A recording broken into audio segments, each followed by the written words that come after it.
السلام علیکم ورحمۃ اللہ وبرکاتہ۔ Welcome to Islamic minutes.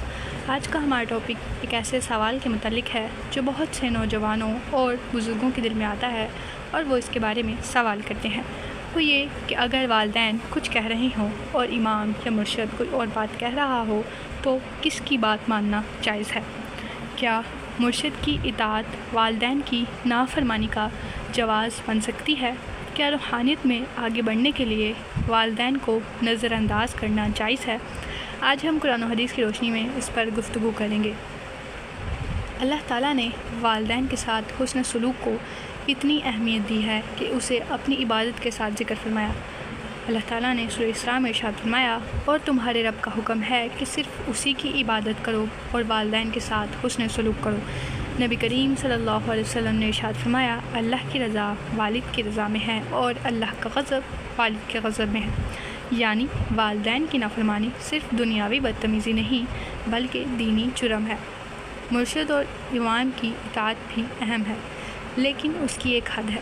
یہاں مرشد اور امام سے وہ لوگ مراد ہیں جو اپنی تمام زندگی قرآن اور حدیث کی اطاعت میں گزارتے ہیں، اس کے حکموں پر عمل کرتے ہیں اور دوسروں کو بھی ایسی ہی ترغیب کرتے ہیں، نہ کہ جعلی پیر اور مرشد۔ قرآن میں اللہ تعالیٰ نے ارشاد فرمایا، اے ایمان والو، اللہ کی اطاعت کرو، رسول کی اطاعت کرو اور اپنے میں سے اختیار والوں کی بھی۔ مگر اسی آیت کے بعد ارشاد فرمایا کہ اگر اختلاف ہو جائے، یعنی اگر آپ کا مرشد، آپ کا پیر یا آپ کا امام آپ کو کوئی ایسا کام کرنے کا حکم دے رہا ہو جس میں صاف صاف اللہ اور رسول کی نافرمانی ہے تو آپ اس کام کو ترک کر دیں گے تو معاملہ اللہ اور رسول کی طرف لوٹایا جائے گا، یعنی کسی کی اطاعت اللہ اور رسول کی نافرمانی میں نہیں ہو سکتی۔ نبی کریم صلی اللہ علیہ وسلم نے فرمایا، خالق کی نافرمانی میں کسی مخلوق کی اطاعت جائز نہیں ہے۔ اب سوال یہ ہے کہ اگر والدین ہمیں کسی دینی کام جیسے نماز، ذکر یا دینی مجلس سے روکیں تو قرآن میں اس کا واضح جواب موجود ہے۔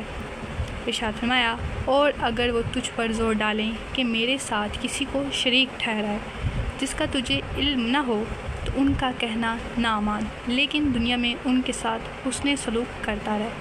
یہاں اللہ تعالیٰ خود فرما رہے ہیں کہ نہ مان مگر بد سلوکی نہ کرو، یعنی عقیدے یا عبادت میں والدین کی بات ماننا لازم نہیں ہے اگر وہ اس بات پر غلط ہوں، لیکن ان سے نرمی، عزت اور ادب چھوڑنا بھی گناہ ہے۔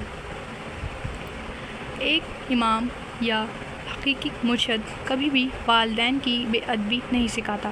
اگر کوئی مرشد آپ کو والدین سے کاٹتا ہے یا ان کے خلاف بھڑکاتا ہے تو سمجھ لینا چاہیے کہ وہ روحانی نہیں، روح کو گمراہ کر دینے والا ہے۔